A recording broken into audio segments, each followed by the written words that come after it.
भगवान को नहीं आने का सबसे बड़ा कारण एक होता है कि हम दुनिया के लोगों में गलती बहुत देखते हैं। जब हमारी दूसरे में हम गलती देखेंगे मतलब ये पक्का है कि अपने भीतर भी कोई गलती होगी। भगवान कृष्ण ने दुर्योधन से कहा कि इस दुनिया का सबसे अच्छा व्यक्ति ढूंढ कर लिया। पूरे हस्तिनापुर में जो सबसे बेकार व्यक्ति हो, सबसे अच्छा व्यक्ति हो, तो उसको लेकर आ। और युधिष्ठिर से कहा है पूरे हस्तिनापुर में, पूरे विश्व में जो सबसे बुरा व्यक्ति हो तो उसको छांट कर लेकर आ। तुम दोनों जाओ। दुर्योधन अच्छे व्यक्ति को ढूंढने जा रहा है और युधिष्ठिर बुरे व्यक्ति को ढूंढने के लिए जा रहा है।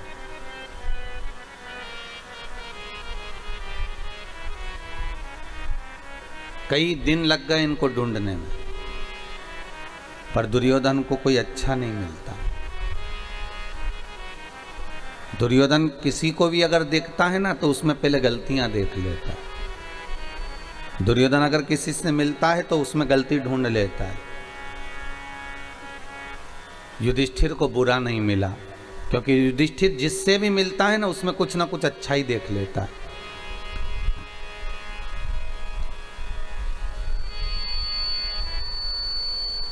वो जिससे भी मिल रहा है उसमें कुछ ना कुछ अच्छा देख रहा है।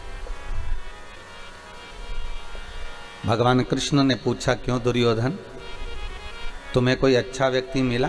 दुर्योधन बोला महाराज पूरी पृथ्वी पर कोई अच्छा नहीं है, सब बेकार,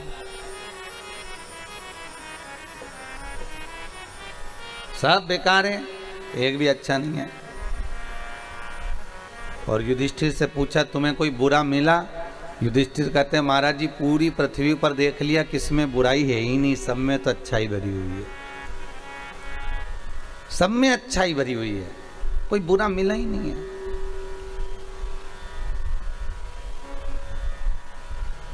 अर्थात भगवान कृष्ण कहते हैं बस यही जीवन है।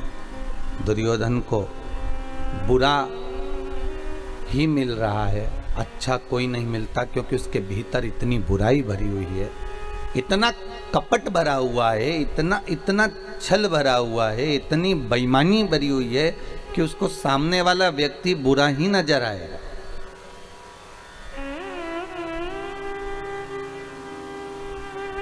और युधिष्ठिर बुरे से बुरे व्यक्ति में भी इतनी अच्छाई देख लेता है कि उसको सामने वाला व्यक्ति अच्छा ही नजर आता है। जीते जी हमने दुनिया के लोगों में बहुत सारी बुराई देखी और मरने के बाद हम बहुत सारी अच्छाइयाँ देखते हैं कि वो हमारी सास बहुत अच्छी थी, हमारा ससुर बहुत अच्छा था, हमारी वो काका जी चले गए वो बहुत अच्छे थे, वो ऐसे थे, वो हम मरने के बाद अच्छा देखा।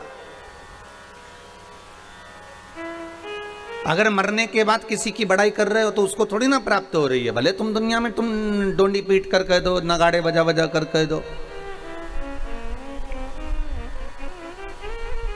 भगवान कृष्ण जब तक भूमंडल पर रहे, स्वयं के सगे बुआ के लड़के शिशुपाल तक ने गालियां दे दी महाराज। दूसरे से क्या आशा रखोगे? स्वयं की बुआ का लड़के हैं, भगवान कृष्ण की बुआ के लड़के। और भगवान दाऊ जी महाराज से कह रहे हैं ये बुआ का लड़का है और इतनी मुझे गालियां दे रहा है, आपको दिख रहा है? तो दाऊ दादा कहते हैं बुआ का ही लड़का है ना, दे लेने दे गाली। नहीं, कभी चोर कर रहा है, कभी कपट कर रहा है, कभी छल कर रहा है, कभी ग्वाला कर रहा है, कभी शब्दों पर शब्द बाण चलाए जा रहा है।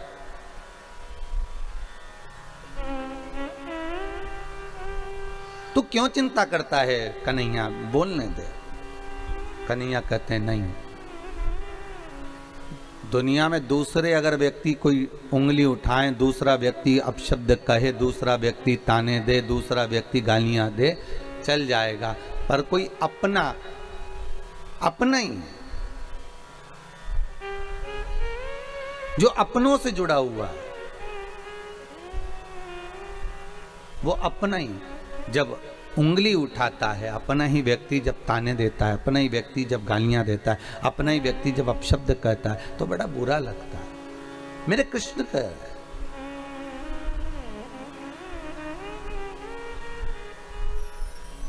कितना सुंदर लिखा है गर्ग संहिता के अंदर कि मत दो किसी को धन,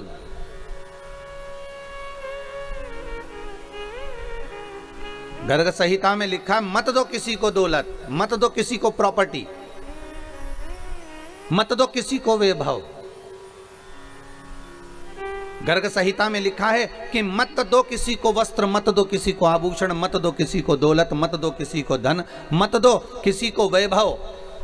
पर गर्ग संहिता कहती है कि आप कुछ मत देना, गर्ग संहिता कहती है पर मीठी वाणी जरूर देना, आप मत दीजिए।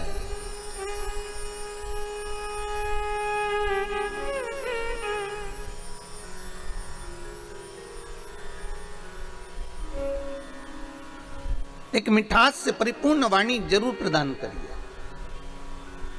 क्या भगवान शंकर भक्तों के घर में ऐसी है जाते हैं? नहीं, निर्मल मन चाहिए। कात्यायनी माता क्या ऐसे ही प्रकट हो गई? और किसको मारने के लिए प्रकट हुई थी? वो महिषासुर को।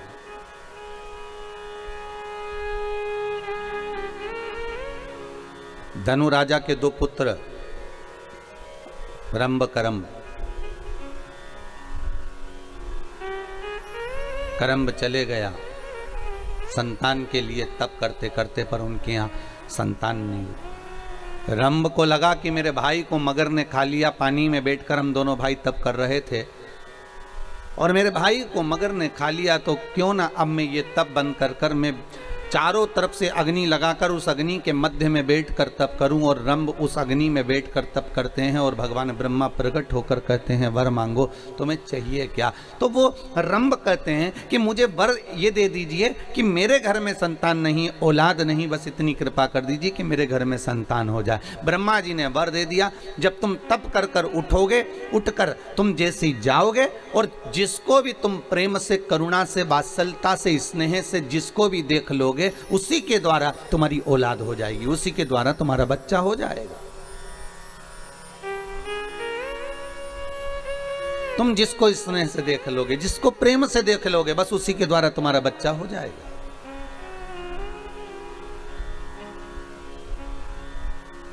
अच्छा, एक ये महिषासुर की कथा से एक सीखने को भी मिलता है। क्या कितना सुंदर ब्रह्मा जी ने वर दिया कि तुम किसी को भी प्रेम से देख लोगे, उससे तुम्हारी संतान हो जाएगी, उससे तुम्हारी औलाद हो जाएगी, उससे तुम्हारा बच्चा हो जाएगा। हो पर अगर समझने वाली बात हो तो कितना सुंदर है कि आप किसी को भी, एक गौ माता है, एक स्वान है, कुत्ता है, एक बिल्ली है, एक चूहा है, एक खरगोश है, हिरण है, किसी को भी, आप जीव को भी एक प्रेम के हाथ से सहला कर देखना। गौ माता को एक बार हाथ रखकर देखना और प्रेम के हाथ से है।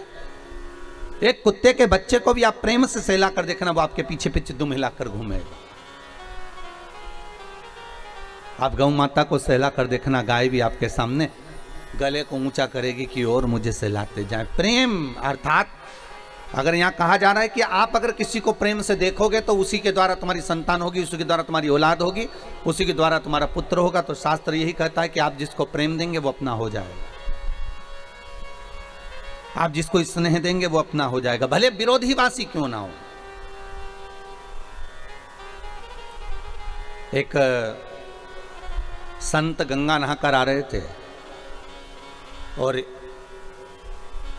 एक व्यक्ति इनसे बहुत ईर्ष्या करता था क्योंकि इनका नाम बहुत चल रहा था। जब किसी संत, साधु, सन्यासी, तपस्वी, ब्राह्मण, कोई कथाकार, कोई वक्ता, कोई ज्योतिषाचार्य, कोई श्रेष्ठ कर्मकांडी ब्राह्मण, कोई श्रेष्ठ विद्वज्जन, जब उसका खूब नाम चलने लगता है तो कुछ लोग ऐसे होते हैं जो उन पर उंगलियां उठाना प्रारंभ कर देते हैं। बेमतलब की फालतू बातों को ढूंढेंगे और उसको जगत में ले जाकर छोड़ेंगे कि कैसे ना कैसे इसके ऊपर गलत लांछन लगाया जाए। एक संत रोज गंगा नहाकर आते थे इनका नाम सब दूर चल रहा था कि महाराज रोज गंगा नहाते हैं, गंगा जी का स्नान करते हैं, शिव जी की आराधना करते हैं, भगवान शंकर का गुणनवाद करते हैं, भगवान शंकर का अनुमोदन करते हैं। इनका नाम बहुत चला। अब इतना नाम चला तो इनसे जो जलने वाला था वो भी रोज मंदिर जाता था, वो भी रोज गुणगान गाता था, वो भी रोज स्मरण करता था, पर उसको कोई नाम नहीं चला, उसका कोई नाम का स्मरण नहीं हुआ, उसको कोई ने पूछा नहीं, उसका कोई स्मरण नहीं हो पाया, उसको लोगों ने ध्यान नहीं दिया, तो उसके मन में ईर्ष्या भरा गई। अब ईर्ष्या भरा गई तो वो पेड़ पर चढ़कर बैठ गया और खूब सारा पान खा के बैठा। अब संत जैसे गंगा नहा कर आए तो इसने ऊपर से थूक दिया संत पर। अब संत पर थूका तो संत बेचारे वापस गंगा नहाने चले गए। ये वापस आए नहा के, फिर इसने थूक दिया, फिर वो गंगा नहाने चले गए, फिर इसने थूक दिया, फिर वो गंगा नहाने चले गए। दूसरा कोई रास्ता नहीं था कि संत वहां से निकल जाए, रास्ता भी वही था, क्योंकि दूसरे रास्ते से स्त्रियां गंगा नहाने आती थी तो संत वहां जाते ही नहीं थे। संत जब जब निकलते ये पेड़ पर बैठा बैठा थूकता रहता। संत ने इसको झांका तक नहीं, देखा तक नहीं, क्योंकि ये थूकने वाले को क्या देखें, इसको देखकर करना क्या, इसको नहीं देखा। वो बार बार थूक रहा है, वो बार बार स्नान कर रहे हैं। आए, अब की बार जब वापिस आए तो जो ऊपर बैठकर थूक रहा था उसके मुख में पान का पीक थूक सब समाप्त हो गया था। आकर चरण पकड़ लिए, गुरुदेव मैंने इतनी बार आपको थूका पर आपके मुख से कोई शब्द नहीं निकला। गुरुजी बोले तू मेरे पांव मत पकड़, आज मुझे एक मौका दे दे कि मैं तेरे चरण पकड़ लूं। गुरुदेव आप मेरे चरण, मैंने आप पर थूका है, मैंने आप पर अपशब्द कहे हैं, मैंने थूका है आप पर और आप मेरे पांव पड़ना चाहते हैं। गुरुजी बोले, संत बोले भाई देख, रोज गंगा की एक डुबकी लगाकर चले जाता था, पर आज तेरी ऐसी करुणा हो गई, कृपा हो गई कि 108 बार डुबकी लग गई। तेरी कृपा हुई है, ये दूसरा कोई नहीं कर सकता। तू थूकता रहा, मैं गंगा नहाता रहा, रोज एक गंगा की डुबकी लगाता था, आज 108 बार डुबकी लग गई, ये तेरी कृपा ही तो है। उसकी आंख में आंसू भर गए कि संत संत होता है, साधु साधु होता है, सन्यासी सन्यासी होता है, तपस्वी तपस्वी होता है, विद्वान विद्वान होता है।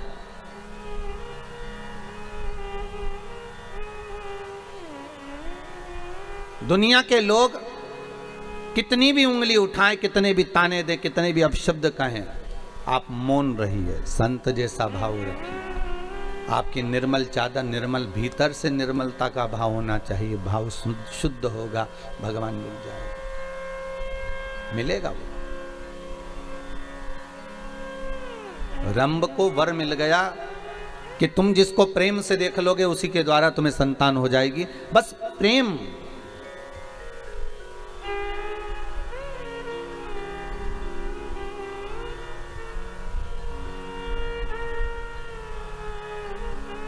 बहुत अंतर है महाराज जी प्रेम और प्यार में, जमीन और आसमान का अंतर है, बहुत ध्यान देना महाराज। प्यार दिखावे का होता है, प्यार में खून और खच्चर होता है, प्यार में एक दूसरे को मारने के लिए तैयार हो जाते हैं, प्यार में बर्बाद होने को तैयार हो जाते हैं।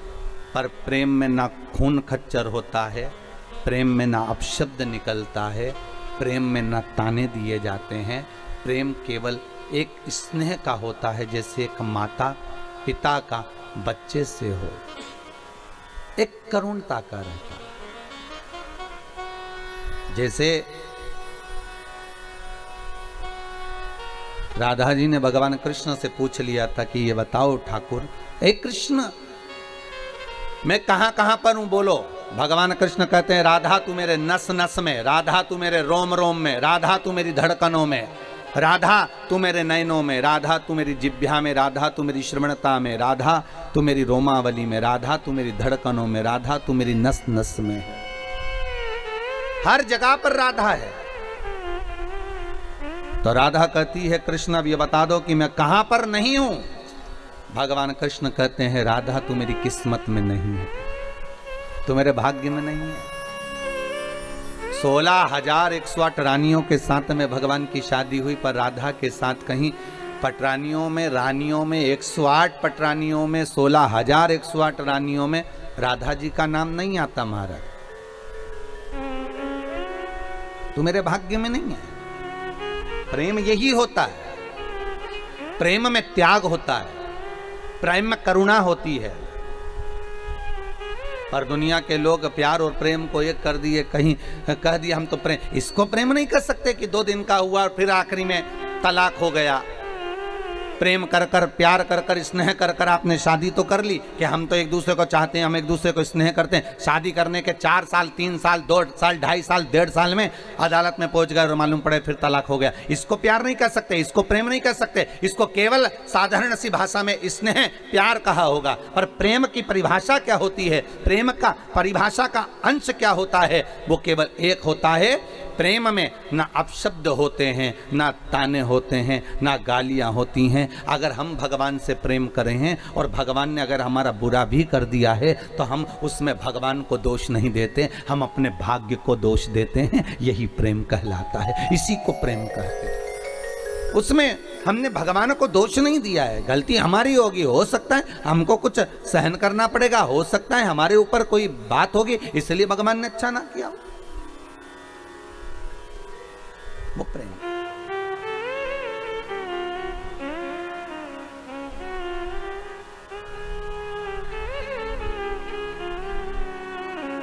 वो प्रेमता है महाराज। रंभ, तुम जिसको प्रेम से देख लोगे उसी के द्वारा संतान हो जाएगी। बस शास्त्र बहुत सुंदर बात कह रहा है। आप पड़ोसी के बच्चों से भी प्रेम कर लोगे ना तो वो जाके तुम्हारे लिए दूध की थैली ला देंगे। बोलो सही है कि गलत है? बच्चों के, पड़ोसी के बच्चों से भी कह दोगे प्रेमवश की बेटा जा वो लिया, तो वो ला देंगे। प्रेम के बल पर पड़ोसी के बच्चे भी अपने बच्चे बन जाते हैं अगर प्रेम है तो फिर रंभ के लिए ब्रह्मा जी ने कहां गलत कह दिया? रंभ के लिए ब्रह्मा कहां गलत कह रहे हैं कि तुम जिसे प्रेम से देखोगे वे तुम्हारी संतान हो जाएगी। और जैसे ही रंभ उठा, सामने से एक महिष निकल कर जा रही थी, एक भैंस निकल कर जा रही थी, और रंभ ने उसी भैंस को, उसी महिष को प्रेम से देख लिया। प्रेम से देखा, भैंस का गर्भ ठेर गया, महिष का गर्भ ठेर गया। और भैंस का जब गर्भ ठेरा, जब भैंस अपने घर पर गई तो इसका जो भैंसा था, महिषा था, उसने देखा कि मेरी पत्नी गर्भ से कैसे हो गई। ध्यान लगाया उस महिषा ने, उस भैंसे ने, तो ध्यान में आया कि रंभ के दृष्टि से इसका गर्भ ठेर गया। और रंभ की दृष्टि से अगर गर्भ ठेरा तो इसको क्रोध आ गया। रंभ जा रहा था अपने घर की ओर, भैंसे ने, महिषा ने दौड़कर उस रंभ के प्राणों को हर लिया। जब रंभ के प्राण हर लिए, मर गया रंभ। रंभ का अंतिम संस्कार हो रहा था, चिता तैयार हुई, उस पर रंभ को रखकर जलाया जा रहा था, अंतिम संस्कार किया जा रहा था। उसी समय पर भैंस को लगा, महिष को लगा कि बताओ इसका पुत्र मेरे गर्भ में है, अर्थात अगर इसका पुत्र मेरे गर्भ में है तो मैं इसकी पत्नी हूं, और पत्नी का कर्म है कि पति के साथ सती हो जाए, तो क्यों ना मैं अपने पति के साथ सती हो जाऊं। और धधकती हुई अग्नि में, धधकती हुई चिता में वो भैंस, वो महिष कूद गई, और जैसे ही कूदी उसके गर्भ से एक बच्चे ने जन्म लिया जिसका नाम महिषासुर हुआ। क्या नाम पड़ा है? महिषासुर। एक बेटे ने जन्म ले लिया जिसका नाम महिषासुर हो गया। अब महिषासुर ने जन्म तो ले लिया, पर महिषासुर ने विचार करा कि देवताओं से द्वेष करूंगा तो मैं मारा जाऊंगा। महिषासुर ने सबसे पहले ब्रह्मा जी से तप करा, और ब्रह्मा जी का तप कर कर ब्रह्मदेव से कहा, ब्रह्मदेव मुझे वर दीजिए कि मैं मरूं ना। ब्रह्मा जी ने कहा, ये तो हो ही नहीं सकता कि तुम नहीं मरोगे, मरना तो पड़ेगा। मृत्यु लोक में आए हो तो मौत तो निश्चित है। माता के गर्भ से जब तुम्हारा जन्म हुआ, नाल कटी, उसी समय पर लिख दिया गया था कि कहाँ मरोगे, किस जगह पर मरोगे, कौन सी तिथि, कौन सा पल, कौन सी घड़ी, कौन सी जगह, एक एक स्थान को निश्चित कर दिया गया था कि कहां तुम्हारे प्राण छूटेंगे, किस जगह पर तुम मरोगे, तुम्हारी अंतिम संस्कार, अंतिम जगह कहां होगी, अंतिम श्वास तुम किस जगह पर लोगे, वो निश्चित करा गया। अंतिम पल, अंतिम घड़ी, अंतिम क्षण निश्चित किया गया।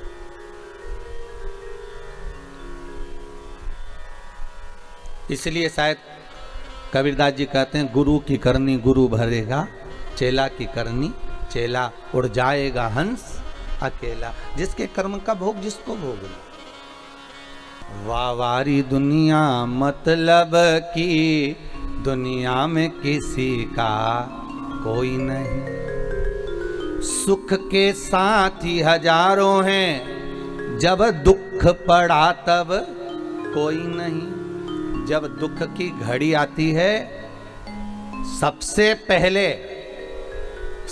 पहले जो अपने होते हैं ना, वो छोड़कर भाग जाते हैं।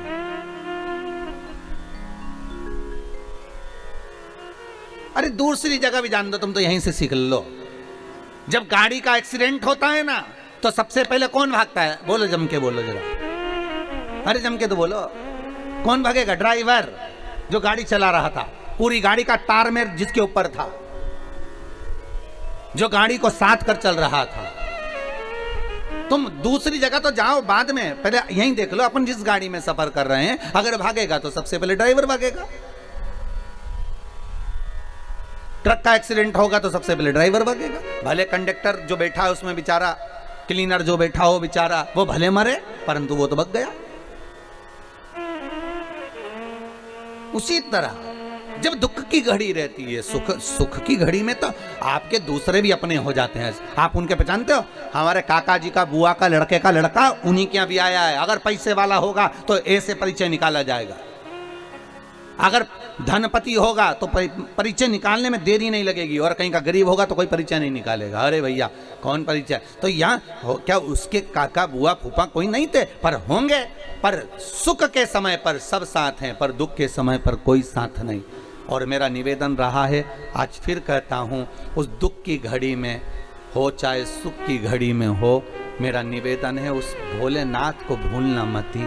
शंकर आएगा, तुम्हारा सारा कार्य कर कर वही जाएगा। माता के स्तनों में जब वो दूध दे सकता है पेट भरने के लिए, बच्चों के लिए, तो मरने के समय पर भी अगर कोई वचन निभाने वाला होगा तो वो परमात्मा ही होगा, दूसरा कोई नहीं आने वाला। आएगा तो वही आएगा, कोई दूसरा नहीं।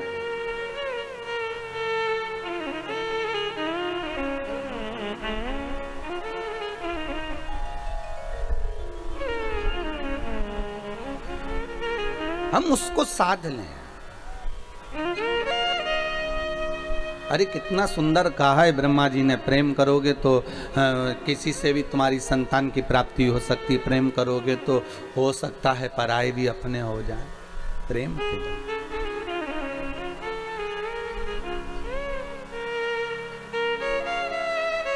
हो सकता है, प्रेम के बल पर।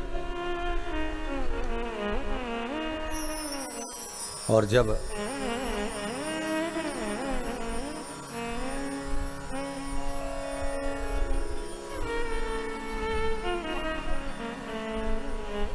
भगवान भूत भावन भूतेश्वर शिव की कथा कर रही है, ब्रह्मा से वर मांगा गया कि आप हमें वर दे दीजिए। तथास्तु ब्रह्मदेव कहते हैं मांगिए क्या चाहिए, बस मैं मरूं ना।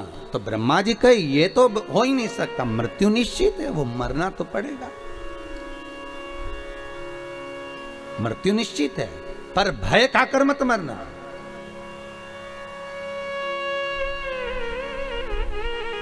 द्रौपदी सबसे ज्यादा कब रोई थी? जिन्होंने भागवत सुनी हो तो उत्तर जरूर दीजिएगा।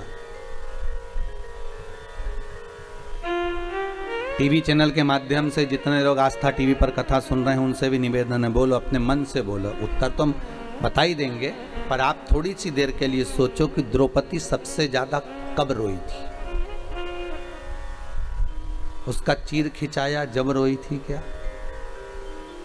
वन में गई थी तब रोई थी क्या? सारे रिश्तेदारों के सामने वस्त्र खींचा गया तब रोई थी क्या? नहीं।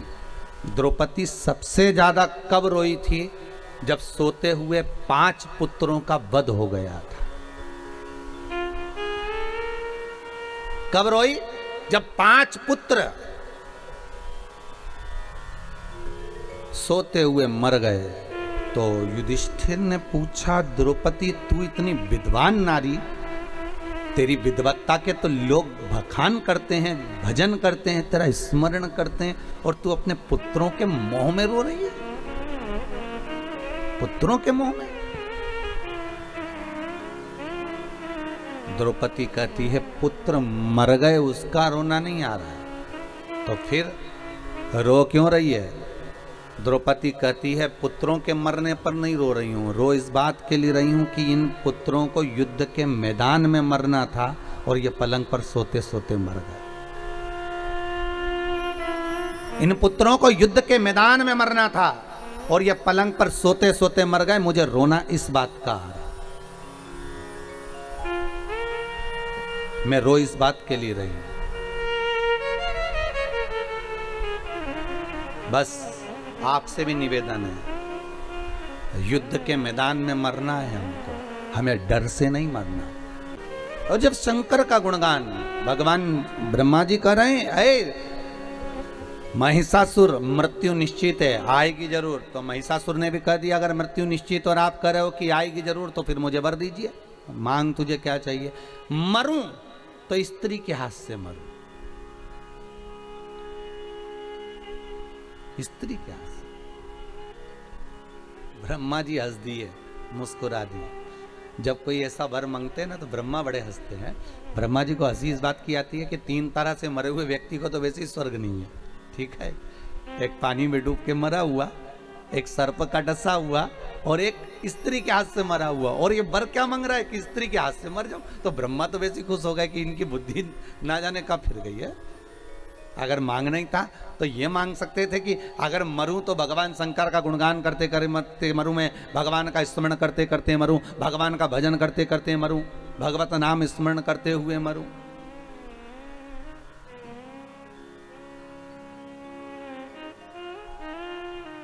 अरे कई लोग कहते हैं, महाराज जी हम बड़े परेशान हो गए, संसार से हम तो उब गए महाराज, अब तो हमने सोच लिया कि हम तो मर जाएंगे।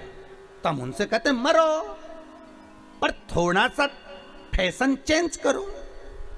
ये रस्सी बांधकर, जहर खाकर, पानी में डूबकर, ट्रेन के नीचे, गाड़ी के नीचे, ऊपर से गिरकर, ये तो ओल्ड फैशन है मरने का। कोई नया फैशन निकालो मरने का।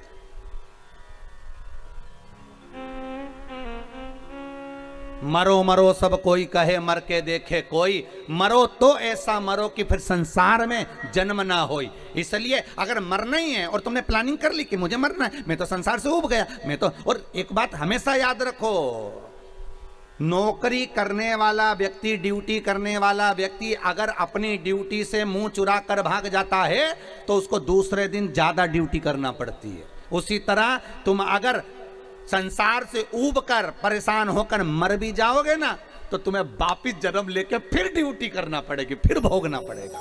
इसलिए मरने की तो प्लानिंग करो ही मत। और अगर प्लानिंग कर ली है तो भगवान का भजन करो, सेवा करो, अर्चना करो, अच्छा कार्य करो, अपने हाथों से पुण्य करो, धर्म करो, दान करो, सत्कर्म करो। भगवान से कहते रहो, हे भोलेनाथ मुझे ऐसा धन देना कि मैं भले परिवार में ना लगाऊं पर सत्कर्म में लगाता रहूं, कोई को भूखा ना जाने दूं, किसी के आगे किसी को हाथ ना फैलान दूं, ऐसा धन मुझे दे।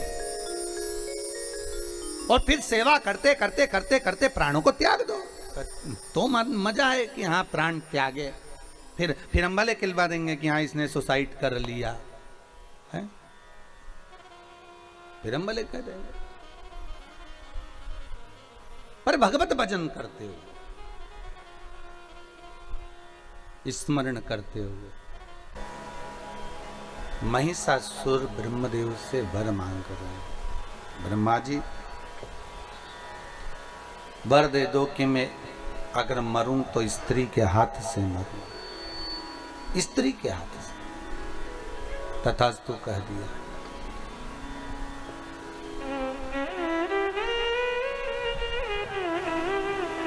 ठीक है,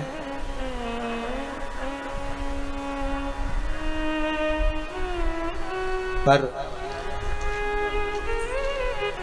तुम मांग रहे हो मरने का कि स्त्री के हाथ से मर जाऊं, पर समझ नहीं पा रहे। ब्रह्मा जी बोले हमको वर देना, हम तो दे दिया है, कोई दिक्कत वाली बात नहीं, हमें देने में कोई दिक्कत नहीं है, हम तो वर दे देंगे, आशीर्वाद भी दे देंगे कि हाँ तथास्तु, और तुम्हें मिल भी जाएगा। होता है।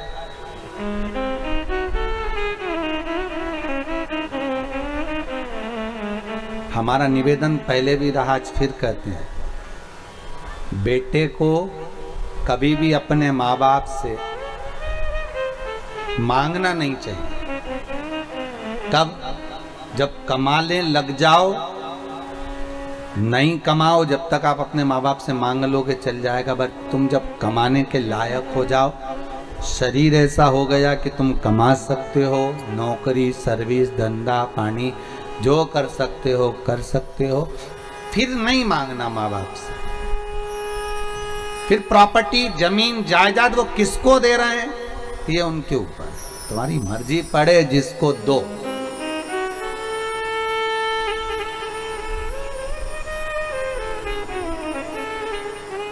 क्या चाहिए?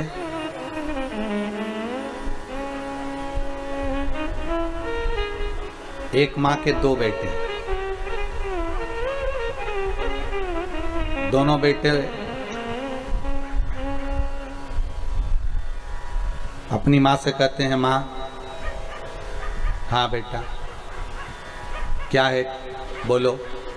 तो माँ बस आपसे कुछ बात करनी है, कर लो, क्या कहना है वो बोलिए।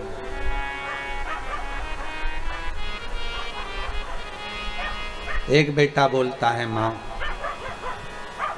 मुझे जो आपने मकान बनाया है और जो जमीन है, दुकान है, वो मुझे दे दो। ठीक है, ले जा, दे दिया।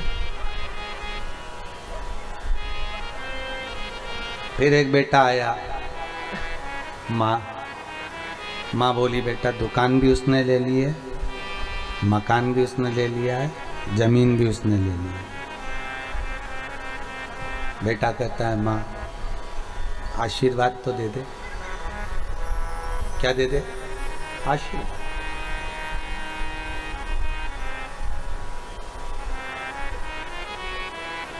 और तू मेरे साथ चल। माँ कहती है, उसने जब जमीन ली, मकान लिया, दुकान ली, तब मैंने कह दिया था कि ये सब मेरा है, मेरे जीते जी मेरा रहेगा, मरने के बाद तेरा रहेगा। इसलिए पिता के प्राण भी उसी मकान में छूटे हैं, इसलिए मैं उसी मकान में रहना चाहती हूँ, मैं तेरे साथ नहीं जाऊँ, मैं उसी के साथ रहूँ। ठीक है माँ, आशीर्वाद तो दोगी, क्यों नहीं। तुझे कुछ नहीं मिला, पर ईमानदारी से कहती हूँ, मेरी जिंदगी का जितना मैंने पुण्य करा होगा, जितने मैंने व्रत करे होंगे, जितना उपास करा होगा, उसका भाग मैं तुझे दे देती हूँ, आशीर्वाद देती हूँ। परिवार में झगड़ा हो गया, अभी तक साथ थे, अब वो भाई जिसके पास कुछ नहीं था वो निकल गया। माँ आँख से आंसू बहाती रही, मैं तुझे कुछ नहीं दे पाई। कुछ बात नहीं माँ, पैदा तो किया है ना तूने, दूध तो पिलाया है ना तूने, परवरिश तो तूने करी है ना माँ, कोई चिंता नहीं।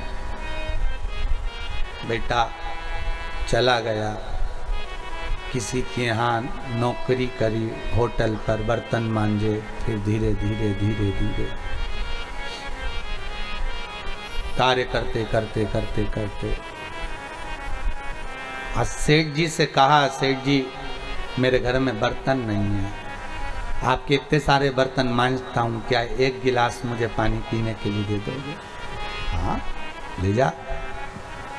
सेठ जी भी दयालु था, उसने कहा एक गिलास से क्या होगा, 2-3 गिलास ले जा, थोड़े से बर्तन अंदर काले काले से पड़े हैं, वो किसी काम नहीं आ रहे होटल में, उसमें से उठा कर ले जा, लेके आ मेरे पास, दे देता हूँ। सेठ जी ने थोड़े बर्तन दे दिए, ले गया। धीरे धीरे धीरे सेठ जी ने अपने मित्र से कहा, अरे बहुत अच्छा लड़का है, 2 साल हो गए मेरे पास काम करते करते, कभी इसके मुंह से आवाज नहीं निकलती, बर्तन भी नहीं थे, मैंने दे दिए। अच्छा मेरे पास में कपड़े रखे हैं, दे दूं क्या? लाकर दे दे, दे दे, कपड़े दे दे। फिर उसने दोस्त ने कहा एक काम कर, अब ये बर्तन मांजता रहता है, एक काम कर मेरे यहाँ पर भेज दे इसको, मेरी कंपनी में चौकीदार बना देता हूँ, वॉचमैन बना दिया। वॉचमैन से फिर एक दिन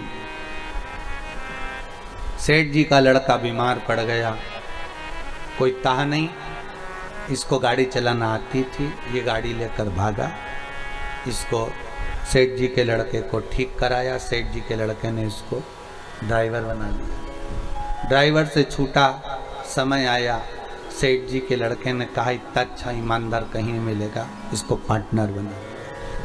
पार्टनर बनाते बनाते एक दिन सेठ जी के लड़के का एक्सीडेंट हो गया, मर गया, सेठ जी ने इसको अपना पुत्र बना लिया, 22 फैक्ट्रियों का मालिक बन गया। वो जिसको प्रॉपर्टी दी थी उसके लड़के ऐसे नालायक निकल गए कि एक दिन शेयर मार्केट खेलने के लिए दोस्तों के साथ बैठ गए, डब्बे में सब गोल करिया, और मालूम पड़े जो मकान था वो भी गिरवे रखा गया, जमीन थी वो भी गिरवे रखा गई, दुकान थी वो भी गिरवे रखा गई, और एक दिन सारा बर्बाद कर दिया। अब लोगों से पैसे उधार मांग मांग कर घर चल रहा है। माँ अपने प्राण त्याग कर जा चुकी थी, भाई अपनी जगह था, वो अपनी जगह था। ईमानदारी से बोलो, दौलत काम आई कि आशीर्वाद काम आया? आशीर्वाद काम आया। भगवान के दरवाजे पर जाकर कभी मत कहना कि मुझे 1 लाख दो, कि 5 लाख दो, कि 10 लाख दो, कि 10 करोड़ दो, कि 20 करोड़ दो। भगवान के चरणों में जाकर कभी मत कहना कि मुझे इतनी संपदा देना। भगवान ना जाने तुम्हारे लिए कितना सोच कर रखा होगा, उस परमात्मा ने तुम्हारे लिए कितना सोचा होगा, कितना विचार कर। हाँ, बेटों की शादी नहीं होती, बेटियों की शादी नहीं होती तो चिंता बढ़ जाती है, कैसे होगी, ना जाने कब होगी, हमें चिंता लग गई। पिछली बार भी लॉकडाउन पड़ गया था, अब की बार फिर लॉकडाउन पड़ गया, बेटे की शादी कहां से होगी, बेटी की शादी। चिंता ना करना, जन्म उसने दिया है, भरण पोषण की जवाबदारी उसकी है। एक पक्षी रात को सोता है तो पेड़ की डाली को पंजे से पकड़कर सोता है, पक्षी जमीन पर गिरता है क्या? नहीं। जब वो सोने वाले पक्षी को जमीन पर नहीं गिरने दे सकता तो तुम्हें गिरने देगा क्या? विश्वास प्रबल रखना, पक्का रखना। अगर भरोसा है तो भगवान है, और अगर भरोसा नहीं तो मेरा शंभू भी नहीं है। दुनिया के लोगों को तो लगता है कि ये सियोर वाले मिश्रा जी ऐसी ऐसी कथा कहते, पत्थर कोई भगवान बना दिया है, शंकर के शिवलिंग के लिए इतना अनुष्ठान, इतना पूजन, इतना स्मरण, ये करोगे तो ये मिलेगा, ये करोगे तो ऐसा हो जाएगा। शंकर का इतना अनुमोदन।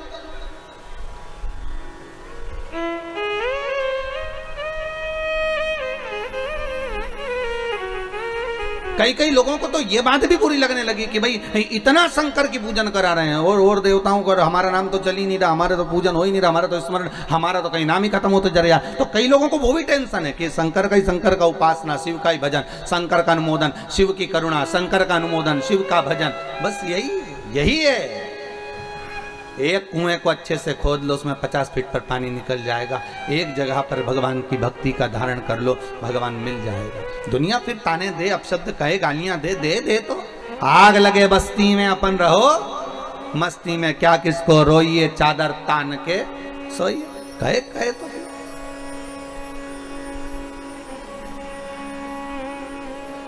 बोलेंगे लोग, बोलने वाले बोलते रहे, मांग ले तुझे क्या, मरना है निश्चित है, मृत्यु आएगी पक्का है, पर स्त्री के हाथ से मरूंगा, ठीक है।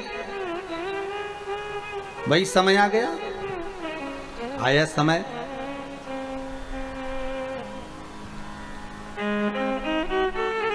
इसने उपद्रव मचाना चालू कर दिया। जब व्यक्ति के पास में बहुत सारा वैभव आ जाता है ना, तो फिर वो किसी को नहीं गिनता।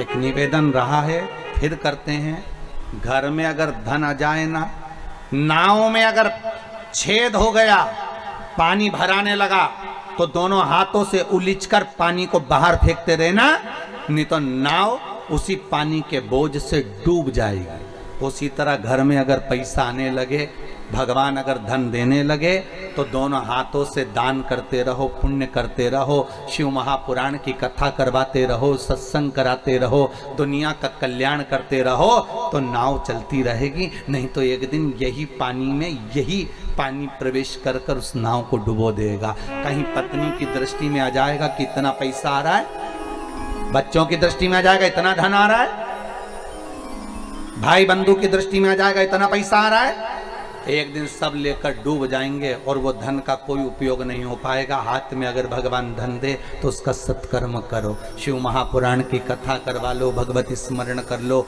नाम जाप कर लो, ब्राह्मण जन गुरुजन भूखे को भोजन करा लो, किसी गरीबड़ी की लड़की की शादी कर दो, कहीं किसी को दवाई में कुछ रुपये की जरूरत पड़ रही हो उठा कर दे दो। ले भैया, अगर आज तुम्हारी जान बच जाएगी तो हो सकता है भगवान हमारी जान बचा कर रख लेगा। थोड़ा सहयोग करते थे। कोई पढ़ना चाहता है और पैसा नहीं है तो उसको पढ़ा लिखा दो, हो सकता है कभी तो याद करेगा, जब अच्छे पद पर पहुंच जाएगा तो कहेगा तो सही कि मेरे को किताब उसने दिलाई थी, मुझे उसने दिलाया। बुरे वक्त का एक एक पल व्यक्ति को याद आता है, याद रखिएगा। अच्छे वक्त में जो तुमने करा वो याद नहीं आएगा, पर बुरे वक्त में अगर जिसने साथ दिया होगा, जिसने कहा होगा। कई लोग कहते हैं महाराज जी हमारा बुरा वक्त चल रहा है, हमारा स्मरण, हमें इतनी तकलीफ चल रही, पर आपने जो बताया हमको फल मिला, आज हम भूल नहीं पाएंगे, हमारी जिंदगी से हम निकाल। अर्थात ये आपका पुण्य है, आपकी प्रबलता है, आपका स्नेह, आपकी करुणता है, आपका भाव है, आपकी निर्मलता है।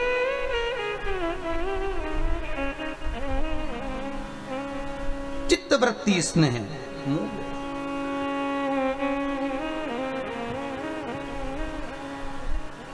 और आया समय, मृत्यु थी, स्त्री के हाथ से मरना था। एक कत नामक ऋषि हुआ, क्या नाम था? कत। और कत नामक ऋषि के घर में एक पुत्र हुआ जिनका नाम था कात्य। क्या नाम पड़ा? कात्य। कात्य ऋषि ने अपने पिता के बतलाए अनुसार शंकर भगवान की ऐसी भक्ति धारण करी कि शंकर भगवान के शिवलिंग का निर्माण कर शिवलिंग के सामने हृदय चित्त को जोड़कर शंकर के मंदिर में शिवलिंग के सम्मुख में बेलपत्री चढ़ाना, शंकर का अनुमोदन करना, पूजन करना और उसी जल को नयनों से लगाकर भगवान शिव का स्मरण करना। कत के घर में हुए कात्य, और कात्य के घर में फिर एक पुत्र हुए जिसका नाम था कात्यायन। क्या नाम था? कात्यायन। कात्यायन ऋषि ने ऐसा तप करा, जब वो 4 साल के थे कात्यायन ऋषि, तो अपने पिता कात्य से पूछा, पिताजी भजन करना, सत्संग करना, स्मरण करना, संकीर्तन करना, पूजन करना, पाठ करना, इन सब में सर्वश्रेष्ठ क्या है? सर्वश्रेष्ठ क्या? नाम ले सकते हो ले, और जितना भगवान की सेवा कर सकते हो, चाकरी कर सकते हो उतनी कर। जितनी चाकरी कर सकते हो, चाकरी का मतलब मालूम है ना? नौकरी।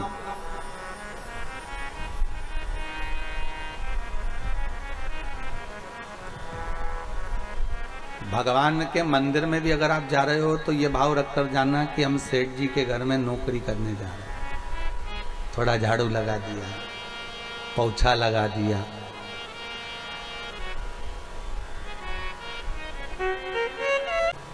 पहले भी कथा में काज फिर कहते हैं, जिस मंदिर में कोई ना जाए उस मंदिर में तुम जाओ, जिस मंदिर में लोग पानी ना चढ़ाएं उस मंदिर में तुम चढ़ाओ, जिस मंदिर में लोग झाड़ू ना लगाएं उस मंदिर में तुम लगाओ, जिस मंदिर में लोग पोछा ना लगाएं उस मंदिर में तुम लगाओ। शंकर के मंदिर में जहाँ कोई ना जाए वहाँ एकांत में जाकर तुम बैठ जाओ। मंदिर को साफ करो, धो पोछो, शिव जी का श्रृंगार कर दो, घर से चंदन ले जाकर लेपन कर दो, कहीं की पत्ती वत्ती तोड़कर बाबा का श्रृंगार कर दो, थोड़ा एकांत में बैठकर शंकर जी से बात कर लो।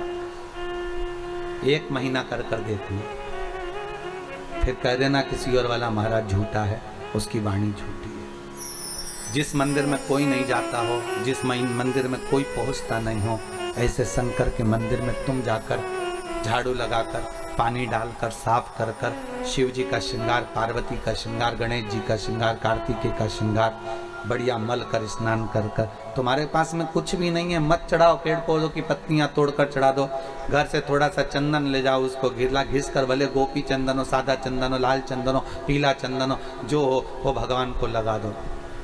श्रृंगार कर कर थोड़ी देर, बन सके तो अगरबत्ती धूप बत्ती दिया जो हो लगाओ, नहीं हो तो बाबा का श्रृंगार करके थोड़ी देर, जहाँ तुमने झाड़ू पोछा लगाया बाबा का श्रृंगार करा। भले उस मंदिर में कोई नहीं जाता, भले उस मंदिर के अंदर कोई प्रवेश नहीं करता, पर तुम एकांत में बैठकर उससे थोड़ा सा स्नेह करने का प्रयास करिएगा। 1 महीना कर कर देखना, उसकी नौकरी तनख्वाह वो देना चालू करेगा। कितनी तनख्वाह देता है वो जानेगा। तो नौकरी कर तो सही। किसी के यहां पर जाकर 1 महीना नौकरी करोगे तो तनख्वाह देगा कि नहीं देगा? अरे बोलो तो सही, थोड़ी बहुत तो देगा रे। 5,000 रुपये महीना नहीं देगा तो 3,000 देगा, 3,000 नहीं देगा तो 1,500 देगा, 1,500 नहीं देगा तो 1,000 देगा, पर देगा तो सही। जब दुनिया के लोगों की नौकरी करते हो तो 2-5 हजार रुपए मिल जाते हैं, तो तुम कोई साधारण जगह की नौकरी कर रहे हो क्या?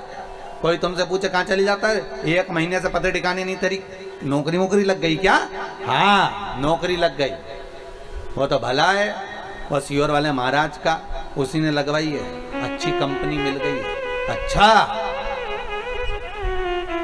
कितने लोग काम कर रहे हैं उसकी फैक्ट्री में? अरे पूछो ही मती रे, कितने। अच्छा, काम क्या है? बस काम ही नहीं बता सकते, तो काम है क्या वहां पर? तो बस काम नहीं बता सकते, चलेगा। कितनी वजह से कितनी वजह तक, ये क्या टाइम भी निश्चित नहीं है, बस वहां तो पहुंच जाओ। लगाई बुआरी, बैठ गए, बाबा से 2 मिनट बात चर्चा कर।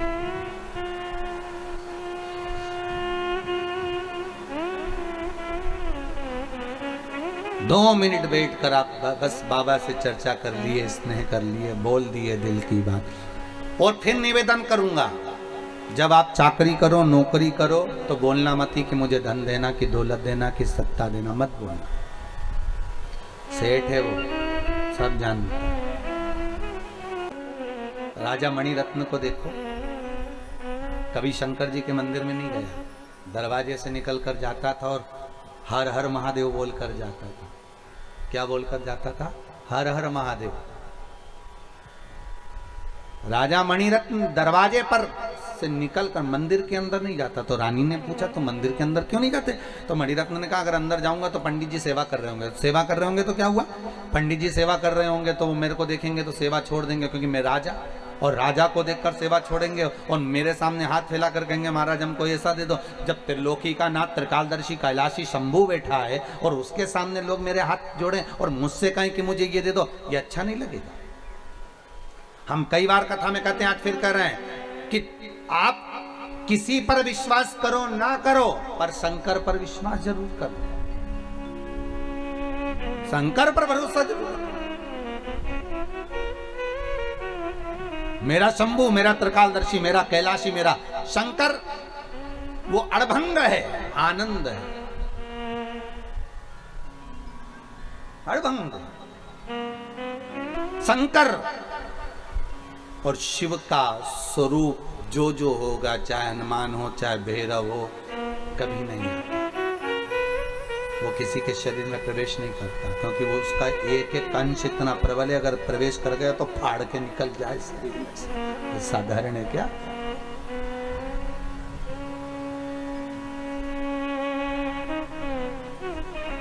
तो किसी ने पूछा, ये क्यों नहीं आते? तो भक्त कहता है, इनको आने की जरूरत ही नहीं, किसी के शरीर में ये खुद ही आ जाते हैं। कोई बुलाए तो सही, ये शरीर में नहीं आते, ये खुद आ जाते हैं। हनुमान को अगर दिल से पुकारिए, थोड़ी देर बैठकर राम नाम का जाप करिए, हनुमान जी सामने आकर खड़े हो जाएंगे। शंकर का दिल से पुकारिए, 1 लोटा पानी चढ़ाइए, शंकर जी सामने आकर खड़े हो जाएंगे। भैरव का स्मरण करो, थोड़ी देर दिल से पुकार लो, भैरव सामने आकर खड़े हो जाएंगे। शंकर के जितने स्वरूप हैं शिव सम्मुख में आ जाए। आप केवल दिल से 1 महीना, 1.5 महीना, 2 महीना उसकी चाकरी करो, उसकी आराधना करो, उससे विनय करो, उससे निवेदन करो। कात्यायन ऋषि ने पूछ लिया अपने पिता कात्य से, पिताजी मैं क्या भजन करूं कि मुझे भगवान का दर्शन हो जाए। कात्यायन ऋषि ने जब पूछा तो कात्याय ने कहा कि तुम शिव की आराधना करो। शंकर की आराधना के साथ में कात्यायन ऋषि का मन आद्य शक्ति जगदम्बा पार्वती की आराधना में लग गया।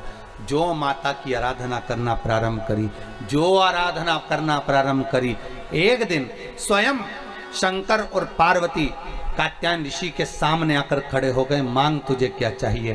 कात्यायन ऋषि ने कहा मुझे कुछ नहीं चाहिए, बस इतनी कृपा कर दो कि मेरे घर में ये आपकी जो अर्धांगिनी है, आपकी जो पत्नी है पार्वती, मेरे घर में बेटी बनकर आ जाए, बस इतनी कृपा कर दो और कुछ नहीं चाहिए। शिव जी ने मन में सोचा कि महिषासुर को मारना है और महिषासुर को मारना है और मारने के लिए पार्वती को एक अवतार तो लेना पड़ेगा। तो क्यों ना एक काम करते हैं कि कात्यायन ऋषि के घर में पार्वती का जन्म करा देते हैं और जब पार्वती कात्यायनी बनकर जन्मेगी स्वयं मार देगी महिषासुर। पार्वती जी का एक नाम है, नवरात्र में छठा दिन। कौन सी माता? जम के बोलिए जरा। कात्यायनी माता। कौन सी माता है? कात्यायनी। और कात्यायन ऋषि के घर में माँ जगत जननी जगदम्बा पार्वती कात्यायनी बनकर प्रकट हो गई। कात्यायनी बनकर प्रगटी, थोड़ी अवस्था हुई, बड़ी हुई। पिता से पूछा, पिताजी मेरे प्रागट होने का कारण क्या है? तुम्हें महिषासुर का संहार करना। ठीक है। जहां उपद्रव करना प्रारंभ करा और महिषासुर उपद्रव पर उपद्रव करने लगा, बहुत उपद्रव मचाया महिषासुर ने।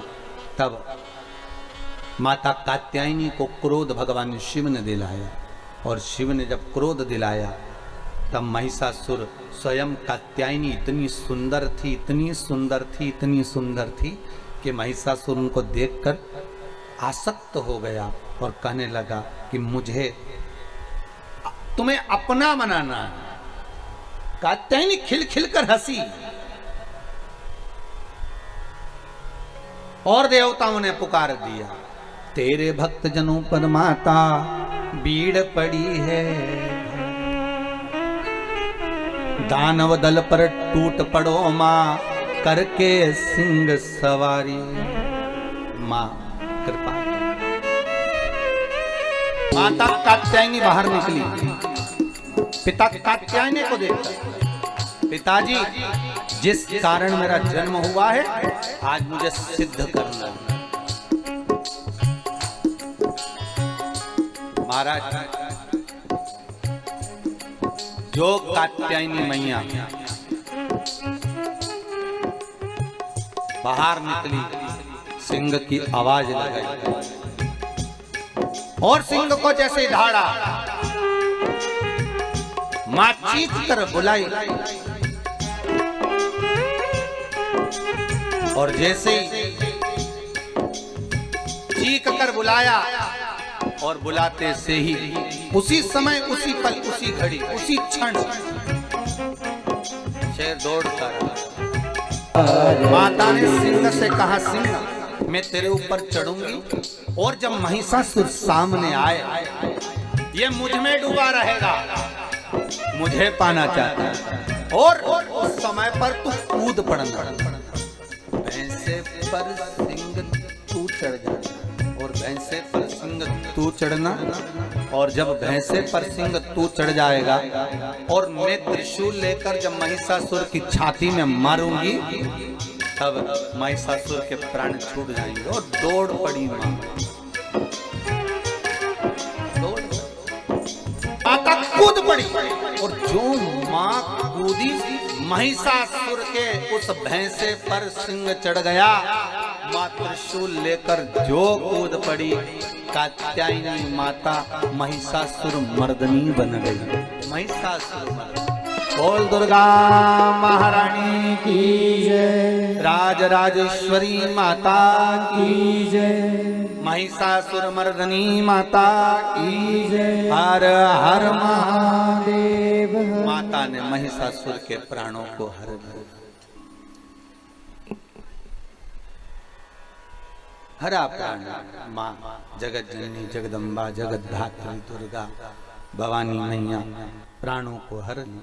समय आया, आगे सुंदर भाव व्यक्त करा भगवान शंकर के सुंदर आनंद में भावों में। शिव महापुराण की कथा कहती है, भगवान ओघड़दानी त्रिकालदर्शी कैलाशी शंभु जब नित्य लीला का स्मरण करते हैं, समय आता है भगवान शंकर के कुछ अवतार माँ जगत जननी माता पार्वती के साथ में होते हैं। शिव महापुराण की कथा कहती है, भगवान शंकर एक बार महाकाल बने तो पार्वती महाकाली बनी। शंकर एक बार तार बने तो माता तारा देवी बनी। भगवान शिव का एक अवतार बाल भुवनेश हुआ तो पार्वती भुवनेश्वरी बनी। शिव जी का एक अवतार श्री विदेश हुआ, माता पार्वती श्री विद्या बनी। शिव जी का एक अवतार भैरव हुआ तो माता पार्वती भैरवी बनी। भगवान शंकर का एक अवतार छिन्न मस्तक हुआ तो माता छिन्न मस्ता बनी। एक अवतार धूमवान हुआ तो माता पार्वती धूमावती बनी। इस अवतार में एक छिन्न मस्ता जो माता है, जब छिन्न मस्तक शिव जी हुए तो छिन्न मस्ता माता पार्वती। इस छिन्न मस्ता माता की कथा से हमको ये सीखने को मिलता है कि पार्वती जी की दो सहेलियां पार्वती जी के साथ स्नान करने गईं और स्नान करते समय उन सखियों को, उन सहेलियों को भूख लगने लगी। देखिएगा जरा माता की कृपा देखिए, माता की दया देखिए, माता की करुणा देखिए। जरा भूख लग रही। फिर वही वाली बात आ गई जो अभी कथा में कही थी, जन्म उसने दिया है तो मृत्यु भी वही देता है, पेट उसने दिया है तो भर भी वही देता है, दूसरा कोई नहीं भरेगा, भरेगा वही। अगर उसने पेट दिया है तो भरने की जवाबदारी उसकी है। और वही हुआ। दोनों सखियां कहने लगी, है पार्वती बहुत भूख लग रही है। पार्वती जी बोली, भूख? तुम अभी तो भोजन कर कर आई थी, तुमने अभी तो भोजन किया था और अभी भोजन करा और फिर वापिस तुम्हें भूख लगने लगी? हाँ पार्वती, भूख लग रही है और बहुत तेज भूख लग रही है पार्वती। अब पार्वती जी ने देखा, यहाँ से कहाँ से हम तुमको भोजन ला कर देंगे, अब इतने जंगल में, घने जंगल में कहाँ तुम्हारे लिए भोजन मिलेगा। तो माता पार्वती जी ने विचार कर अब करें क्या तुम्हारे लिए। तो माता पार्वती ने देखा, फिर सखियों ने कहा भूख लग रही है पार्वती, बहुत तेज भूख लग रही है। केवल एक जगत की माँ ही ऐसी हो सकती है, केवल एक माँ। माता पार्वती जी ने अपना सिर काट दिया। मां जगत जननी जगदम्बा ने अपना सिर काटा और काटते से ही माता के गले में से रक्त की दो धार निकली सामने और एक धार निकली सम्मुख में।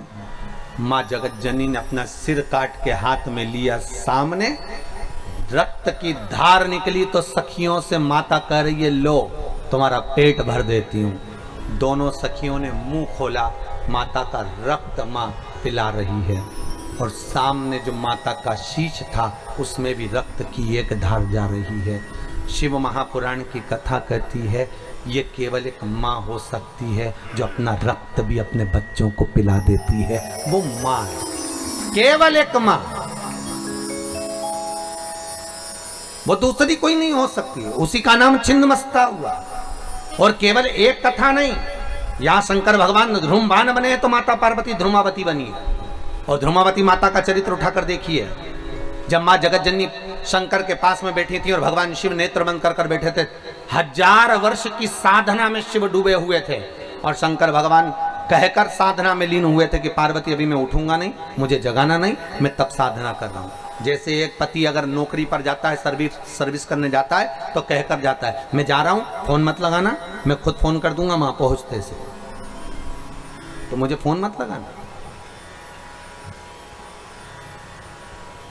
कई पत्नियों की बहुत आदत रहती फोन लगाने की, दिन भर उनके पास यही काम, क्या कर रहे हो, कहाँ हो? इतनी देर से फोन क्यों नहीं उठाया?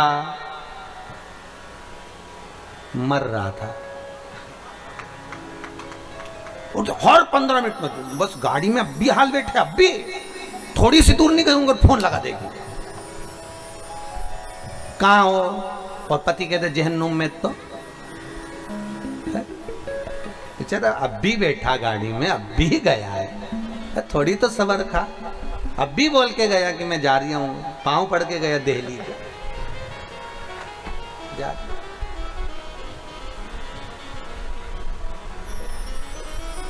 अब काम भी करने देगी कि फिर फोन लगा देता।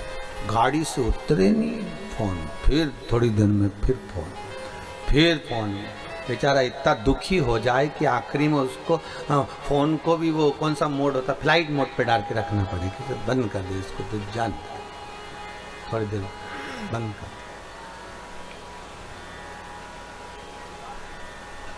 और फिर नहीं उठे फोन, और फिर बाद में उड़ जाए तो इतनी भयंकर गरजे, इतनी भयंकर। एक पति की पत्नी मर गई और पति अंतिम संस्कार कर आ रहा था। आते सी एकदम बिजली कड़की, धम। जैसी बिजली कड़की, पति ने झुक कर प्रणाम करा, पहुंच गई। साथ वालों ने पूछा तुझे कैसे मालूम पहुंच गई? पति बोला नीचे भी गरजती थी, ऊपर जाते से गरजी है। मतलब समझ में आ गया कि पहुंच गई, सही जगह पहुंच गई। समझ गए? बड़ा। एक पति की पत्नी मर गई, खूब रोया बेचारा। उसको ले जाने लगे, राम नाम सत्य कहते कहते। आम के पेड़ था, उसके नीचे से अर्थी निकल रही थी। आम के पेड़ पे कूद गया बंदर। जो डाल थी वो नीचे झुक गई, झुकते सी पत्नी की छाती पे दब गई। पत्नी जिंदा होके बैठ गई। जैसी पत्नी जिंदा होके बैठी, सब छोड़ के भगे, भूतनी जाग गई। सब भाग गए। जिंदा रही वो 4-6 साल तक। 6 साल के बाद फिर मर गई। पति फिर रोया, पर रोया एक जगह बैठ के नहीं, कहीं यहाँ जाए रोता हुआ, कहीं वहाँ जाए, कहीं वहाँ जाए, कहीं वहाँ जाए। गांव के लोग बोलने लगे यहाँ बैठ के रो, इधर उधर क्यों जा रही है? कि कुल्हाड़ी ढूंढ रही हो। तो कुल्हाड़ी काय को ढूंढ रहा? पहले आम का पेड़ कटवाऊंगा फिर लेके जाऊंगा। एक बार का भुगत चुका हूं, बड़ी मुश्किल से मौका मिला है पीछा छुड़ाने का। फिर जिंदा हो गई तो जो ज्यादा टेंशन देती है ना, तो पति लोग भी सोचते हैं कि भगवान कब मायके जाए। शिव जी कहकर मौन हुए थे कि मैं चुप हो रहा हूं, मैं शांत हो रहा हूं, मैं नयन बंद कर कर बैठा हूं, साधना में लगा हूं। पार्वती आप मुझे जगाओगी ना? ठीक है। पार्वती जी ने कहा ठीक है, नहीं जगाएंगे। और पार्वती मैया बैठी थी। थोड़ी देर बाद गणेश जी आ गए। माँ भूख लगी। माता अंदर गई, भोजन साला में भोजन नहीं था। थोड़ी देर बाद कार्तिक आ गए। माँ भूख लग रही है, भोजन नहीं। थोड़ी देर बाद अशोक सुंदरी आ गई, शिव जी की बेटी, भोजन नहीं। फिर जया, विषहरा, शामरी वारी, दो तली, देव, शंकर की 5 लड़कियां और आ गई। माँ भूख लगी है, भोजन नहीं। जैसे आपका घर है वैसे शंकर जी का घर है। कभी कभी अपने घर में भी कोई वस्तु नहीं रहती है, होता है कभी कभी। वैसे घर में बहुत सारा सामान पड़ा रहेगा, पर कोई अतिथि आएगा तो हो सकता है सामान ना भी मिले। ये तो समय की बात है, नहीं मिला। खूब जम के पुकारा गणेश जी ने, कार्तिकेय ने, जया ने, विषहरा ने, सामरी वारी, दौतली, देव, अशोक सुंदरी, सब ने पुकारा। माँ भूख लग रही है। माँ ने शंकर जी के ऊपर 1 लोटा पानी चढ़ाया। भोलेनाथ बच्चे भूखे हैं, आप नेत्र खोलिए, कहीं से भोजन की व्यवस्था करिए, कहीं से भोजन ला दीजिए। शिव जी नेत्र नहीं खोले। जब शंकर भगवान ने नेत्र नहीं खोले, पार्वती जी ने बार बार शंकर जी को पुकारा, पर शिव जी नेत्र नहीं खोलते। तो पार्वती ने देखा ये शंभू तो नेत्र नहीं खोलते, बच्चे भूखे हैं, मैं कहां से लाऊंगी कुछ भाग। माँ अपने बच्चों को कभी रोता हुआ नहीं देख सकती, कभी रोता हुआ नहीं देख सकती।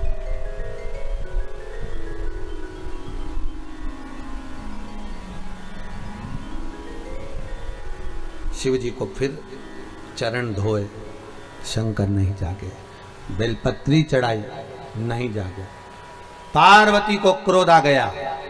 शंकर भगवान को उठाया पार्वती ने, और पार्वती ने उठाकर शिव जी को मुख में निगल लिया।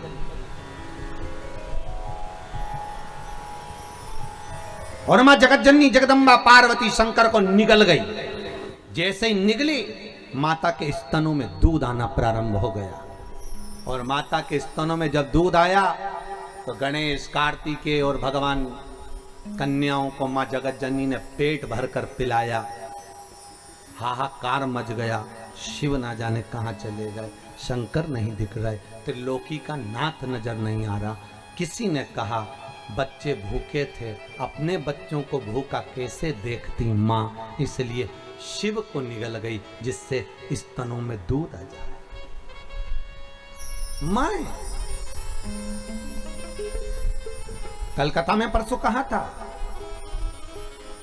बच्चे भोजन कर लेते हैं और मां का पात्र खाली रह जाता है। पेट भरकर बच्चों को भोजन कराती है मां, खुद भले भूखी रह जाए।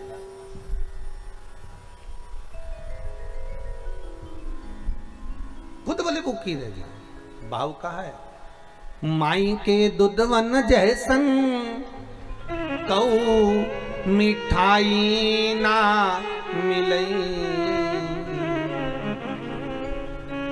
माई के दुधवन जैसन कऊ मिठाई ना मिलई। सब कुछ मिल जाता है दुनिया में, पर माई ना मिलई। सब कुछ मिल जाता है दुनिया में, माई ना मिलई। खुद गीले में सोती है, तुझे सूखे सुलाती। खुद भूखी रह जाती है, तुझे निवला खिलाती। माई के आशीष जैसन, माई के आशीष जैसन कऊ आशीष ना मिलई। सब कुछ मिल जाता है दुनिया में, माई ना मिलई। सब कुछ मिल जाता है दुनिया में, पर माई ना। सब कुछ मिल सकता है पर मां नहीं मिलेगी। मां नहीं मिल सकती।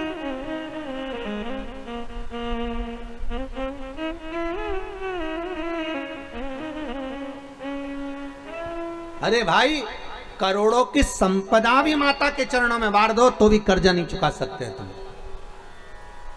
घर भर मोर चाले, हीरा मोतिया से नजर उतार दूं। अगर मन हो, संपदा हो तो भी बांट दोगे तो भी नहीं उसका आप कर चुका सकते। पार्वती मैया निकल गई शिव जी को। हाहाकार मच गया। शंकर कहाँ है? सबने पार्वती जी की स्तुति करी, हे जगत जननी, हे जगदम्बा, हे अम्बा, हे पार्वती, हे माँ कृपा करो, आप जगत धात्री हो, दुर्गा हो, आप कृपा करो। तब माता ने कहा क्या चाहते हो?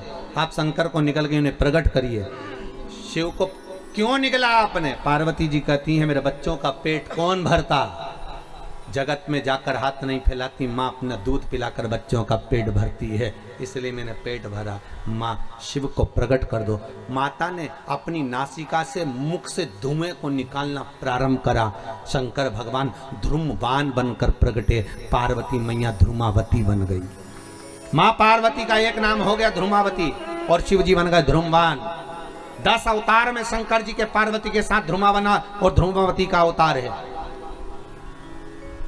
भगवान शिव ने कहा पार्वती तुम थोड़ी देर के लिए मुझे निकल गई थी, इसलिए तुम ध्रुमावती अगर बनी हो तो तुम बेधव्य रूप में पूजाओगी। पूरे भारत की भूमि पर केवल एक मूर्ति है ध्रुमावती की, वो भी दतिया और झांसी।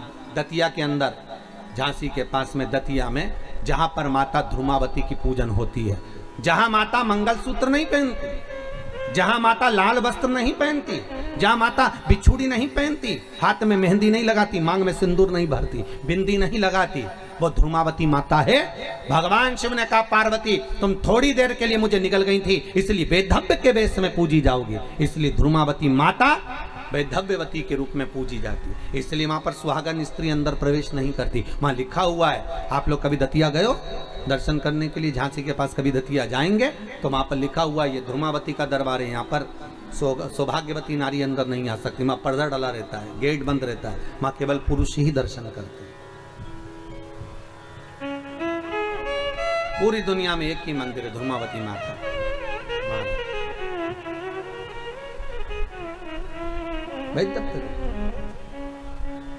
अपने बच्चों के लिए मां क्या ना कर दे,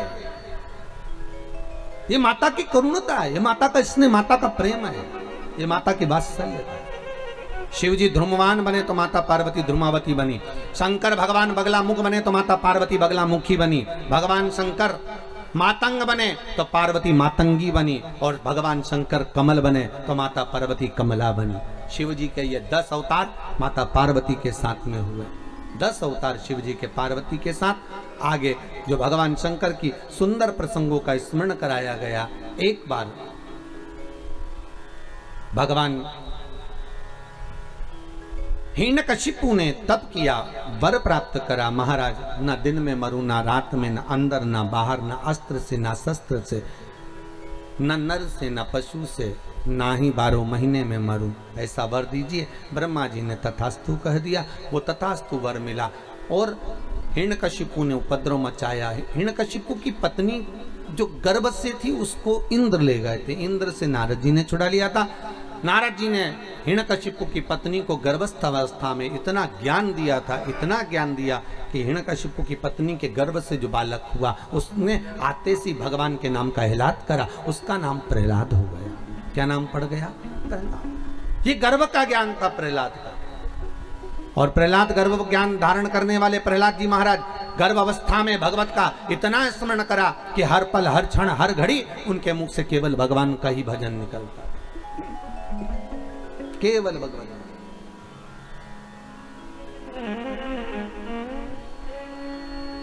हर पल हर घड़ी हर पल हर क्षण प्रहलाद के मुख से बस केवल नाम स्मरण।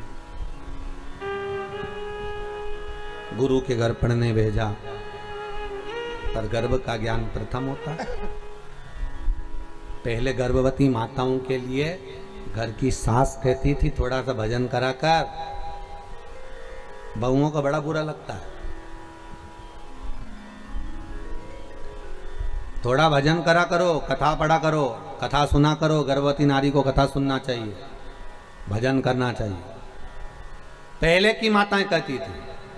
और आज के जमाने में डॉक्टर को दिखाओ तो डॉक्टर नहीं बोल देती बेड रेस्ट, पलंग पे पड़ी रहो, टीवी देखती रहो, दिन भर चरती रहो,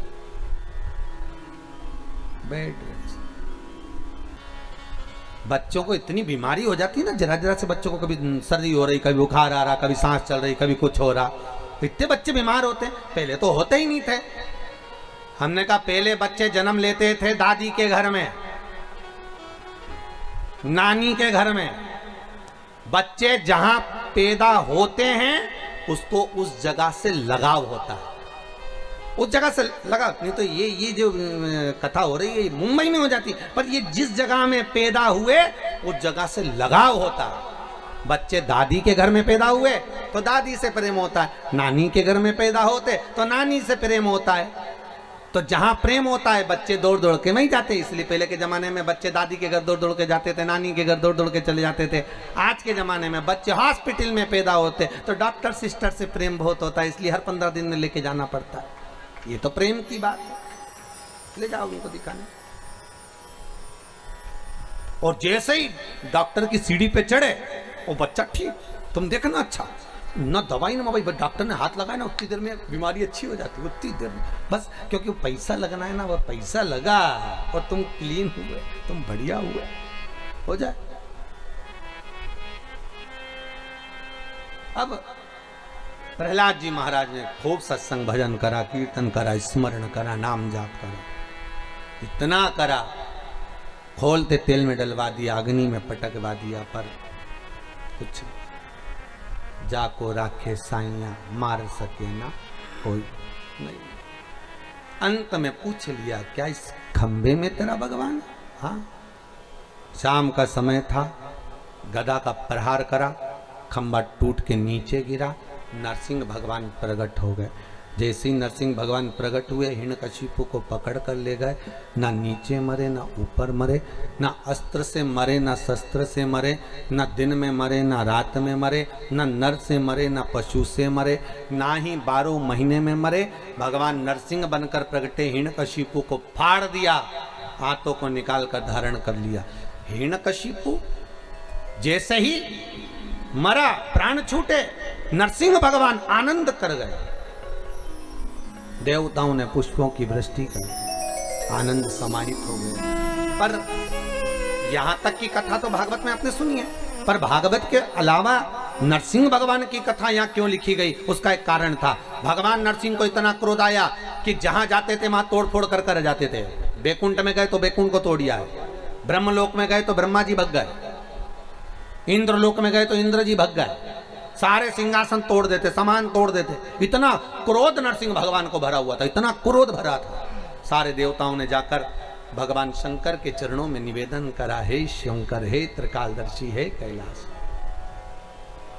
बाबा कृपा करो, हे भोलेनाथ करुणा करो। सारे देवता खड़े हैं, शंकर भगवान पार्वती के साथ, नंदी भृंगी श्रृंगी, गले में सर्प सब विराजमान, और बाबा की स्तुति करी। सारे देवताओं ने स्तुति करी, शंकर भगवान कृपा करिए, ये नरसिंह भगवान का क्रोध शांत कर दीजिए। भगवान शंकर ने कहा, मैं शरम्भ पक्षी का रूप धारण करूंगा, उड़ते हुए जाऊंगा, नरसिंह भगवान को उठाकर अलखनंदा में ले जाकर डाल दूंगा, उनका गुस्सा शांत हो जाएगा। भगवान शरम्भ पक्षी का रूप धर कर गए, शंकर भगवान ने शरम्भेश्वर महादेव बनकर गए और उड़कर नरसिंह भगवान को ले जाकर पंजे में पकड़कर ले जाकर अलखनंदा नदी में डाला, तब जाकर उनका क्रोध शांत हुआ। शिव जी का एक नाम हो गया शरम्भेश्वर महादेव। कौन सा नाम पड़ा? शरम्भेश्वर। बोल शरम्भेश्वर भगवान की जय। किसी के क्रोध को शांत करने के लिए शरम्भेश्वर महादेव का स्मरण किया, क्रोध शांत करना। कभी कभी ब्लड प्रेशर भी अगर ऊंचा जाता हो तो काली तिल्ली शंभेश्वर महादेव का नाम लेकर शिवजी पर चढ़ा देने पर भी ब्लड प्रेशर कंट्रोल में रहता, हाई नहीं हो। शंभेश्वर महादेव, अगर काली तिल्ली भी नहीं हो तो केवल शंभेश्वर महादेव की एक माला रोज प्रतिदिन कर लो तो भी ब्लड प्रेशर बीपी लेवल में रहता है हमारा। शंभेश्वर महादेव, भगवान शिव शंभेश्वर महादेव बने। आगे सुंदर व्याख्यान वर्णन आया श्री तुमरुका जी से। चंचुला देवी ने कहा कि वो 12 ज्योतिर्लिंग का स्मरण कराएं, जिसको सुनकर मेरे पति को मोक्ष पद प्राप्त हो। कथा श्रवण कराई। प्रथम नंबर पर सोमनाथ जी का व्याख्यान वर्णन किया। दक्ष प्रजापति का श्राप लगा था चंद्र को कि तुम एक पत्नी में स्नेह रखते हो, बाकी की पत्नियों को देखते तक नहीं, तुम्हारी काया छिन्न होगी। काया छिन्न हुई। चंद्रदेव ने जाकर देवऋषि नारद से पूछकर भगवान का अनुमोदन करा। तब भगवान शिव की कृपा से चंद्रदेव की काया ठीक हुई। भगवान शंकर का वहां पर प्रागट्य हुआ तो यहाँ सोमेश्वर महादेव भगवान विराजमान हुए। अगला वर्णन आया श्री मल्लिकार्जुन। कार्तिकेय बाबा रुष्ट होकर चले गए थे, जिनको मनाने के लिए माता पार्वती शिव ने जाकर मनाया श्रीशैलम पर। ये वही श्रीशैलम है जहां पर माता सरस्वती को शंकर भगवान ने नाट्य लीला का स्मरण कराया। कार्तिकेय जी को मनाया, वहीं पर भगवान मल्लिकार्जुन के रूप में विराजमान हुए। तीसरा वर्णन आया है महाकाल।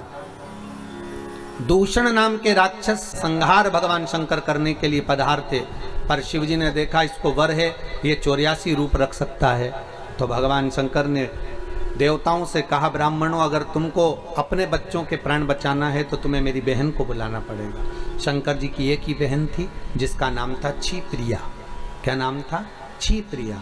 शिव जी ने कहा अगर क्षिप्रिया आएगी तो मैं इस दूषण नाम के राक्षस को जब मारूंगा तो इसका रक्त पानी में गिरेगा तो रूप नहीं रख पाएगा। तो क्षिप्रिया को बुलाया। क्षिप्रिया श्रृंगार करने गई और क्षिप्रिया श्रृंगार कर कर पानी के रूप में आती। उससे पहले शंकर जी ने दूषण नाम के राक्षस को मारा, उसके 84 रूप हो गए। क्षिप्रिया नहीं आ पाई। क्षिप्रिया नहीं आई, देवताओं ने फिर आवाहन करा तो क्षिप्रिया पानी के रूप में बहकर छिपरा के रूप में आई और आते से ही भगवान शंकर के 84 खंड कर दिए। और 84 खंड भगवान शंकर के करे तो भगवान 84 रूप धारण कर कर दूषण नाम के राक्षस का संहार करे। पूरी भारत की भूमि में केवल उज्जैनी नगरी कैसी है, छिपरा का तट, जहां पर शंकर भगवान अपनी बहन क्षिप्रिया के साथ में विराजमान है और 84 रूप में विराजमान।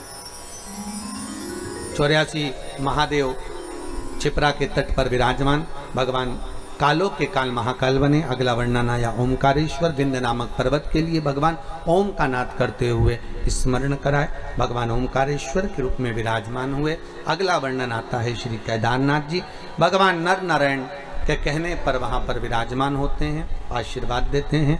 फिर अगला वर्णन आया भीमा शंकर। कुंभकर्ण की धर्म पत्नी करकटी के गर्भ से एक बेटे ने जन्म लिया जिसका नाम भीम था। उसको मालूम पड़ा कि मेरे पिता को देवताओं ने मारा, देवताओं से बदला लिया। भगवान शंकर की याचना देवताओं ने करी, तब जाकर भगवान शंकर आकर भीम का संहार करे। शिव जी का नाम भीमा शंकर हुआ। अगला वर्णन आया है काशी विश्वनाथ, जिनका चरित्र आपको पहले भी सुनाया। मनु शत्रुपा ने तत्कर कर शिव जी का आवाहन करा। शनि महाराज ने शिवलिंग की स्थापना करी। काशी में आकर भगवान विराजमान हुए विश्वनाथ बनकर। अगला वर्णन आया है त्र्यंबकेश्वर। गौतम बाबा पर गौ हत्या का दोष लगा।